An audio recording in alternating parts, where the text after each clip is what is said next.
Halo. Jadi hari ini kita punya kesempatan ngobrol nih sama Bang Zahwan. Bang Zahwan ini dosen, psikolog, dan founder dari Teran Psikologi. Apa itu Teran Psikologi? Lain waktu akan dibahas. Nah, di obrolan kali ini Bang, yang akan kita bahas itu adalah kegalauan Gen Z di Indonesia. Kenapa? Karena banyak Gen Z tidak bisa memutuskan jurusan apa yang mau diambil waktu kuliahnya. Oke. Apakah permasalahan waktu kuliah itu sama kayak kita? Kalau kita dulu jurusan kuliah tuh pendidikan, Iya. terus Kedokteran. olahraga, Iya. kedokteran, hukum, akuntansi, Ekonomi ya. ekonomi ya. Jadi seakan-akan mereka pusing ini, seakan-akan jurusan itu terlalu sedikit Iya. untuk mereka yang terlalu banyak. Oke. Nah, apakah ada jurusan-jurusan yang belum kita ketahui? Nah, Oke. lalu apakah ada jurusan-jurusan unik yang belum terjamah lah istilahnya itu? Oke. Ada dong. Kalau untuk itu tuh ada sebetulnya. Paling nggak tuh ada 7 jurusan unik yang sudah kita kumpulkan, yang mungkin itu jarang didengar oleh siswa, sehingga nanti ini jadi mungkin orang jarang memilih jurusan ini. Didengarkan aja jarang ya, Iya, apalagi didengarkan jarang. dipilih. Atau mungkin ada yang seringkali itu ketika diceritakan mereka kaget, apa tuh katanya gitu, saking uniknya ini nama. Nah, oke, kita list ya. Ada 7 paling tidak yang sudah kita kumpulkan. Yang pertama itu ada namanya elektronika dan instrumentasi. Nah, Oke, tunggu tenang ya, tenang. tenang. Sudah mulai aneh. Sudah mulai aneh. Lalu 2 nautika. Nah, nautika nama jurusannya. nautika, oke. Mulai estetik ya nautika. Mulai estetik. Ah. 3 aktuaria. Nah, saya dulu mikirnya aktuaria itu mirip akuaria yang terkait dengan air gitu mikirnya. Atau perikanan ikan. Iya. Salah ternyata. Salah ternyata. Oke. Yang keempat ada metalurgi. Nah, mungkin ini nggak bisa ditebak terkait dengan logam atau metal gitu ya. Kemudian ada nanti nama jurusan itu refraksi optisi. Nah, Oke, dari nama aja sudah cukup sulit. sudah cukup ini ya ngomonginnya sudah lumayan ya. Kemudian berikutnya ortotik prostetik. Nah, itu juga nama jurusan, ortotik prostetik. Tunggu. Itu baru Sudah pernah dengar? Alhamdulillah belum ada sama sekali. Belum ada sama sekali. Seperti yang Bang sampaikan tadi, jangankan dipilih, didengarkan saja mungkin tidak. Mungkin baru kali ini ya. Tapi jurusan itu ada Ada. di Indonesia. Iya. Betul. Berarti bukan jurusan luar negeri seperti Enggak. itu. Ada di Indonesia. Lalu ada Nah, lagi? yang terakhir yang ketujuh itu ada namanya jurusan Anafarma. Pernah dengar? apotik paling. Dia mikirnya Ana itu saya gitu kan, bahasa Arab gitu. Ternyata ada namanya Anafarma yang itu bukan terkait dengan bahasa Arab. Bang, walaupun Bang Gitu. mengumpulkan 7, tapi alhamdulillah semua aneh ya. Iya, jarang didengar soalnya. Nah, berarti kita akan mulai bahas yang 7. Oke, siap. Oke. Dari mana kita bahas keanehan jurusan ini? Oke, kita masuk dulu yang elektronika dan instrumentasi. Mungkin yang familiar itu elektronika mungkin. Iya. Karena mungkin di SMK pun ada kan? SMK ada elektronika. Elektronika. Heeh. Kenapa Nanti tiba-tiba? bedakan dulu ya, elektro dengan elektronika beda. Oh beda. Beda dong, beda. Elektro itu terkait dengan listrik. Kalau elektronika itu terkait dengan alat-alat seperti TV, seperti gadget, itu nanti elektronika ceritanya. Jadi kalau elektro, listrik. Nah, sebagai orang awam, Iya. instrumental Iya. itu musik dong. Iya, bisa aja mikirnya instrumen atau musik gitu ya. Terus kenapa yang dua ini dijadikan jurusan? Nah, makanya di situ dibikinkan. Jadi dia sebetulnya ada terkaitannya dengan teknik elektro, tapi nanti dia punya fokus. Jadi kalau yang ini kan cuma kampusnya cuma satu ya, di UGM aja di Indonesia ini. Oh berarti belum ada di kampus lain? Belum. Nah, nanti dia tuh nanti terkait kayak robot. Jadi robot itu kan instrumen, nah itu dia. Tetapi juga ada, dia termasuk alat juga, mungkin gitu ya. Mungkin nanti kita bisa bahas lebih lanjut. Nah, nanti konsentrasi keduanya itu nanti ada otomasi. Jadi benda-benda yang mengandung teknologi yang kemudian bisa bergerak secara otomatis. Nah, makanya nanti ada sistem sensor. Jadi kayak ada orang lomba lomba mekatronika atau lomba robot, yang nanti robot itu ngikutin alur jalan yang sudah ditentukan, itu kan dia pakai sistem sensor kayak. Nah, jadi itu nanti salah satu ceritanya seperti itu. Jadi ini kalau secara awam nih, sepertinya jurusan ini ilmiahnya harus ngambil IPA waktu itu. Iya, dia fokusnya akan nanti banyak fisika. IPS masuk nangis ya? Sepertinya lumayan. Jadi intinya matematika, fisika, kimia nanti mungkin bisa masuk di situ. Matematika ada berarti ya? Pasti. Jadi yang nggak suka matematik skip. Iya. Lalu apa lagi loh? Oke, yang kedua nautika. Kecantikan. Enggak. Nautika. Bukan. Nah, ini mungkin bahasa umumnya ini adalah sekolah untuk jadi nahkoda kapal. Jadi dia nakoda ada sekolah tersendiri. Nautika ini jurusannya atau sekolahnya? Jurusan untuk menjadi seorang nahkoda kapal. Berarti nakoda yang baik pernah sekolah di jurusan nautika. Dan ini nanti ada jurusan ini diploma ya kebanyakan, dan nanti ada dia D3 atau D4. Kalau D4 itu nanti setara dengan S1 dia. Dan itu hanya ada, sejauh ini saya lihat itu cuma ada di sekolah kedinasan di bawahnya Kementerian Perhubungan, yaitu namanya Politeknik Pelayaran atau Poltekkal. Dan kebetulan Poltekkal ini ada banyak di Indonesia, ada di Aceh, ada di Sumatera Barat, ada juga di Makassar, ada PIP di Semarang. Jadi ada beberapa provinsi, mungkin ini belum semua tersebutkan, nanti bisa dilihat lagi di internet gitu. Kalau untuk kita yang di Sumatera Barat di Pariaman. Di Pariaman, betul. Oh itu berarti itu tuh. Dekat bandaranya Sumbar, Bandara Internasional Minangkabau. Berarti karena ini sekolah kedinasan, jadi yang minat berarti setelah dia menyelesaikan sekolah ini, dia langsung aplikasi dan langsung bisa di kapal-kapalnya yang punya pemerintah, KRI RI, gitu atau nanti memang bekerja di kapal-kapal punyanya perusahaan asing, bisa juga. Dan mungkin ya mereka juga prakteknya mungkin juga di kapal asing ada kerjasama atau bagaimana, kita belum tahu. Saya belum mendalami sampai sejauh itu. Tapi setidaknya ternyata untuk orang-orang yang mungkin senang di laut, Ya. senang berlayar, Ya. ternyata ada jurusan ada jurusannya. Ya mungkin di zaman kita belum ada ya. Di zaman kita belum. Bahkan Belum tahu kali kita ya. mana zaman Ya. kita orang tua tidak akan mengizinkan. Iya sih. Ngapain melaut? Iya, karena ada jurusan itu sendiri ternyata. Ini kita baru bahas dua, udah Ya. unik-unik nih. Iya. Betul. Yang ketiga, Yang ketiga itu aktuaria. ini seperti dugaan kita di awal. Ya. Tidak soal perairan, Enggak. tidak soal perikanan, Enggak. dan namanya pun mungkin kalau diplesetkan kayak akuaria. Aktuaria gitu. Ternyata Iya. itu soal Matematika ekonomi. mohon maaf, Matematika ekonomi. bukan zona yang nyaman. Bukan zona yang nyaman. Jadi Untuk dia- anak-anak yang tidak suka matematika ya. Betul, karena isinya matematika semua. Lalu apa yang dilakukan jurusan ini? Ini mungkin kalau kayak di perbankan tuh kayak profesi penilai. Jadi nanti dia menentukan nilai dari satu benda yang mungkin belum jelas. Misal tanah di daerah padat penduduk atau mungkin di daerah jalan-jalan protokol itu lebih mahal nggak dibandingin yang dekat-dekat hutan. Nah, Ya. yang menentukan nilai itu siapa? Si aktuaria ini, yang jurusannya aktuaria ini. Iya. Nanti nilai premi asuransi itu kan nilainya kita nggak bisa ngitung ya. Nah nanti ada resminya begitu. Termasuk misalnya kayak ada lagi pembangunan, misalnya lagi bikin jalan tol, itu kan tanahnya dibebaskan. Harga nilai tanah yang akan dibayarkan pemerintah itu di angka berapa? Siapa yang menentukan? Si aktuaria ini. Harusnya begitu. Kalau misalnya uang nih 1.000 Ya. tambah 1.000 kan 2.000. Iya. Berarti orang yang kuliah di jurusan ini nanti akan menentukan benda-benda yang tidak ada harganya.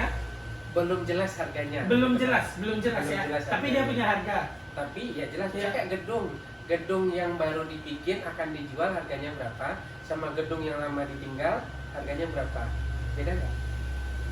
Dari sini saja sudah terbayang betapa kompleksnya perhitungan matematika. Nah, termasuk nanti memprediksi perusahaan itu ke depan ini akan bagus jalannya atau tidak atau bagaimana. Jadi dia lebih prediksi ekonomi dan kemudian menentukan nilai juga. Tapi Itu yang saya pelajari ya. Tapi nanti mungkin teman-teman yang di aktuaria bisa menambahkan lebih lanjut. Nah, ya mana tahu ngomong. iya, mana tahu. Saya aktuaria. Ya ini soalnya kita baca aja dulu kan. Jadi Iya. penasaran kan, soalnya itu jadi jurusan yang banyak kampus itu akhirnya banyak buka sekarang. Awalnya se-Indonesia kalau tidak salah awalnya itu di IPB. Nah, dan itu rata-rata fakultasnya di mana coba? IPB fakultas. Nggak naruh jurusan ini ada di fakultas apa? Harusnya fakultas ekonomi. Enggak. Kebanyakannya di MIPA malahan. Karena Tunggu di dulu. cabang Mbak. banget sangat fokus ya. Jadi harusnya kan di ekonomi dong. Iya, tapi dia kan matematika dasarnya. Jadi makanya ada kuliahnya tuh kayak kontingensi jiwa, jadi kayak asuransi jiwa. Jadi dia asuransi itu nilai preminya, nilai misalnya kayak klaim asuransinya. Tapi walaupun sepertinya ribet, sepertinya prospek masa depannya banyak dibutuh. Iya, karena dia di sektor keuangan pekerjaannya. Tapi di fakultas Nah, MIPA. fakultasnya kebanyakan di MIPA, tapi mungkin nanti akan banyak berubah. Nah, kampus yang awalnya dari PB, kemudian UI buka, kemudian UGM buka, UNER buka, ITERA buka, dan terus terakhir jadi juga di UNAN apa UNP itu juga buka di Sumatera Barat. Oh, bahkan di Sumatera Barat udah ada yang buka Baru buka. aktuaria. Iya, artinya dalam waktu yang singkat kan dia bukanya jadi banyak. Beda kayak nuklir. Nuklir se-Indonesia cuma satu sampai hari ini dari tahun 70-an. Cuma ada di UGM. Karena pembangkit listriknya ada di Jogja. Dan nggak bisa dipisah-pisah. Oh, enggak. Bisa. Atau kayak astronomi cuma ada di ITB. Karena Bosca ada di sana. Observasi Oh, benda-benda iya. langitnya. Ini bos yang film Serina kan? Iya, jadi petualangannya ya. Tapi menurut Gitu. Bang, dengan kebutuhan tentang aktuaria ini, apakah kedepannya aktuaria ini akan jadi jurusan yang familiar? Sangat, karena kebutuhannya tinggi. Tapi kok kita bertahu ya? Itu dia makanya kita bilang ini. Jadi di luar negeri itu sudah banyak. Misalnya ada kayak di Kanada itu cukup banyak.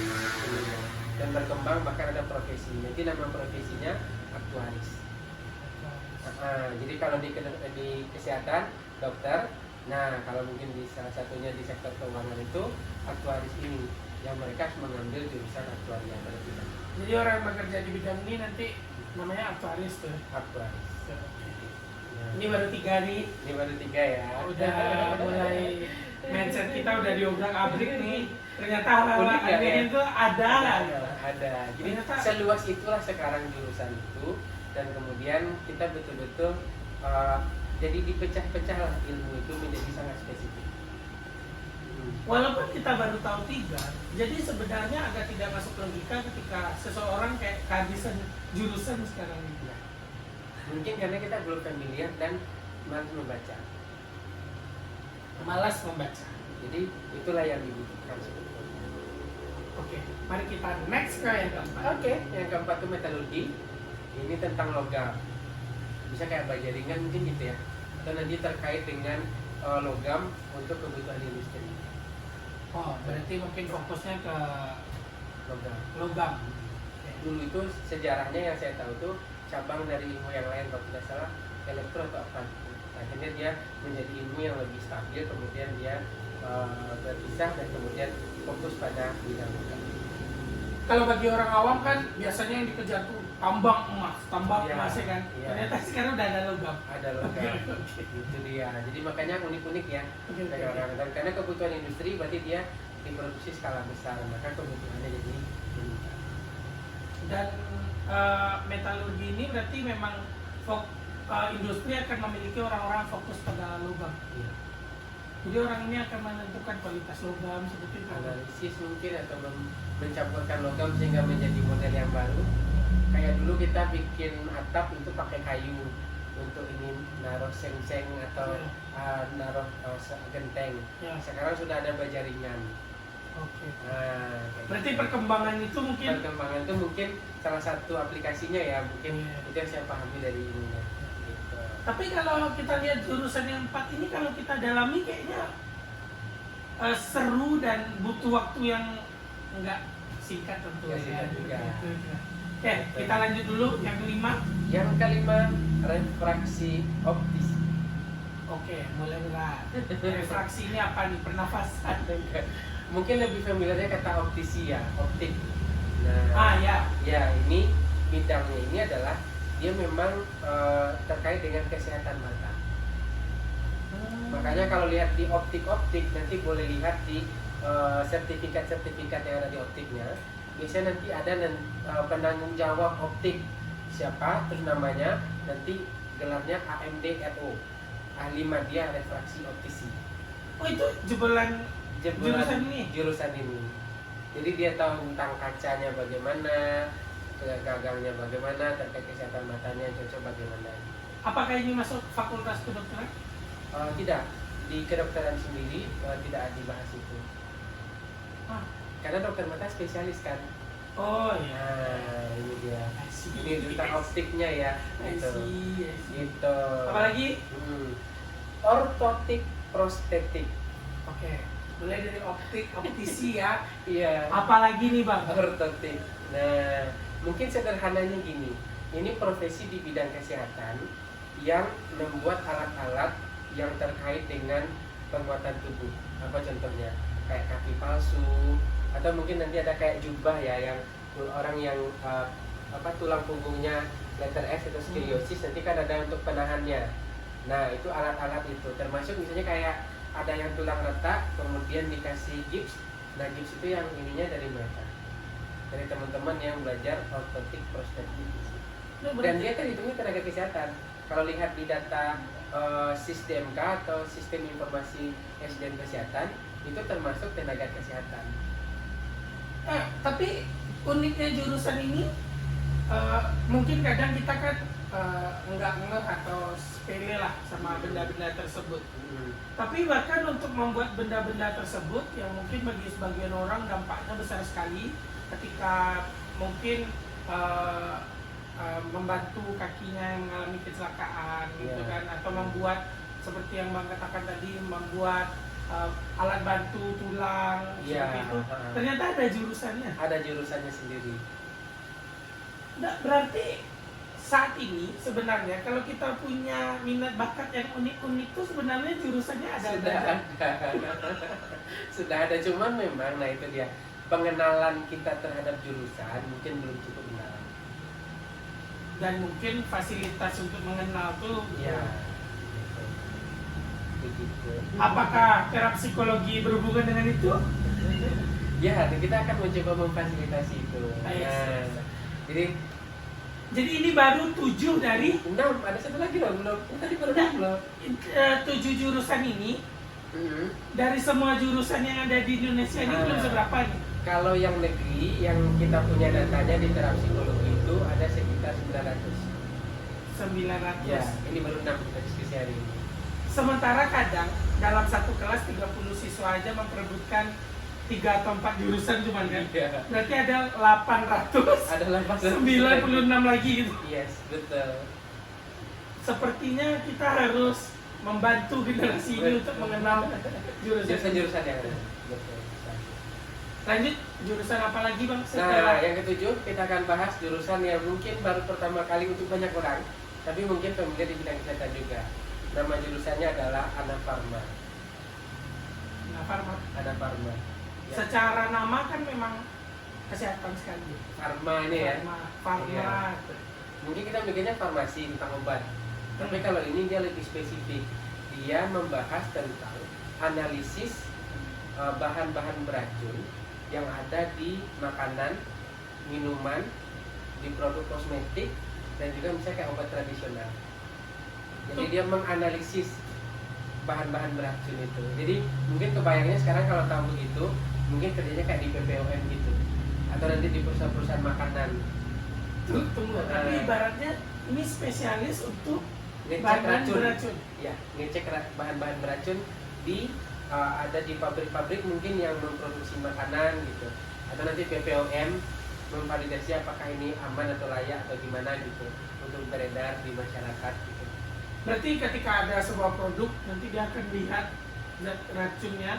Dianalisis secara ilmunya farmasinya mungkin ya, Iya, terkait iya. dengan ini ada bahan-bahan yang beracun nggak di dalam produk itu gitu. Kalau ada, maka dia yang akan Iya, mungkin ini dikasih. out of the box ya buat kita, jarang ya, nggak kebayang ada jurusan spesifik itu gitu. Nah, jadi kalau dipikir dari yang 7 nih, kan ternyata secara teknis banyak jurusan yang detail. Ya, Seperti tadi metalurgi, masuk iya. logam kayak gitu kan. Berarti sebenarnya memang sesuatu yang kita pusingkan selama ini ternyata nggak boleh terjadi harusnya. Enggak. Kalau kita tahu jurusan Tahu yang banyak. jurusannya. Jadi ada 900 jurusan. Ada 900. Ini baru 7. 700. Kalau 900 kurang ini masih ada 894 ya. Lebih kurang. Lebih kurang. Dan kalau misalnya kita bahas semua dan masih pusing, kayaknya kelewatan. Kelewatan. Tapi yang penting untuk mungkin Bang, dibandingkan mengetahui yang 7 jurusan tadi orang baru dengar, mungkin orang juga banyak yang baru dengar kalau jurusan di Indonesia itu ada 900 gitu. Iya, betul. Tapi kan kami kelompokkan ya, di Terap Psikologi kita kelompokannya minimal itu ada 4. Jadi kampus yang di bawah Kemendikbud rata-rata ini yang dibahas. Sedangkan yang lainnya jarang dibahas. Tunggu, Nah, yang lain jarang dibahas nih berarti ada. kampus di bawah Kemenak gimana? Hmm. Misal nih, orang-orang SMA tidak ngerti mungkin ada jurusan namanya ahwal syakhsiyah. Apaan tuh? Tunggu. Kan kita baru Kan shot. resmi jurusannya itu loh ya. Nih, kan kita baru shot nih 7 Iya. jurusan aneh tadi. Ternyata ada lagi yang. Ada lagi. Dan itu di bawah Kemenak. Di bawah Kemenak. Ya mungkin teman-teman yang di pondok atau teman-teman yang di MA itu sudah banyak hafal, tapi untuk kita yang mungkin dulunya di SMA mungkin ini masih baru. Kadang kan ada orang-orang yang sekolah di SMA, tapi dia merasa dia butuh tempat yang keagamaan lah, agamais kayak gitu kan. Nah, jurusan-jurusan di bawah Kemenak ini ada lagi nih. Ada lagi. Dan lumayan banyak tuh. Ada sekitar 200 apa 46 nama lebih kurang. Ternyata banyak. Oke Bang, jadi setidaknya kita kan sudah mengetahui 7 nih. Iya, 7. Kita harap sabar dulu. Sabar dulu. Kita cerna Kecil, dulu. ya. Kita cerna dulu. Mana tahu nanti yang lihat ini akan sadarkan, oh saya ada di 7 ini nih. Tapi kalau ternyata belum ada di 7 ini, maka dia harus nungguin episode selanjutnya kan Bang. Sip. Jadi Bang, makasih udah. Kita lanjut lagi nanti ya. Kita lanjut lagi nanti. Semoga doakan kami sehat-sehat untuk melanjutkan 900 jurusan lagi. Amin. Karena jujur dari 7 ini sepertinya terasa sekali kalau kita memang banyak tidak tahunya. Betul. Padahal jurusan ini adalah Resmi ada di kampus negeri di Indonesia. dan yang paling menyedihkan adalah pemilihan jurusan ini adalah langkah terpenting dalam hidup seseorang. Betul, karena nanti terkait karirnya sampai pensiun atau mungkin nanti dia punya karir lagi pasca pensiun bisa aja jangan. Semoga setelah melihat 900 jurusan, apakah kita bahas semua apa tidak, semoga tidak ada lagi yang tersesat di jalan yang benar itu. Jadi semoga nanti kita ketemu lagi Bang dengan Boleh. jurusan-jurusan yang lain. Nah, mungkin sambil nungguin ini, bagi yang pengen lihat jurusan yang lain bisa lihat di situs kita ya, www.terapsikologi.com. Nah itu. Ya. Jadi kan yang malas membaca kan nungguin video nih. Iya. Nah untuk yang rajin boleh lihat di Iya. web. Web www.terapsikologi.com. Nanti ada di sini ya. Nah itu langsung ada 900 jurusan di situ. Ada, insyaallah. Oke. Sudah kita sediakan di sana. Oke. Jadi selamat mencari. Oke. Kalau bagi yang bersemangat, kalau enggak tunggu video selanjutnya. Terima kasih Bang Zawad. Sama-sama. Dadah. Oke, sampai ketemu.